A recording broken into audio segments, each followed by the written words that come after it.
In the 1930s, pinball was still very much a game of chance, and with that, a form of gambling.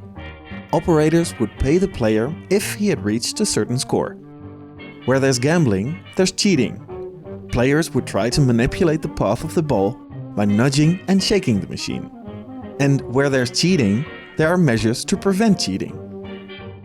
This broker's tip from 1933 is one of the first machines with a tilt mechanism.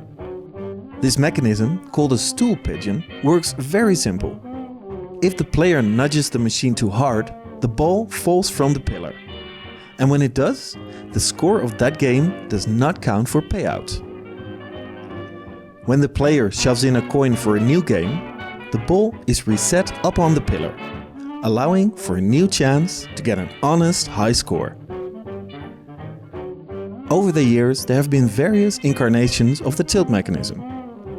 In modern pinball machines, a combination of a pendulum and a ring is the most used variation.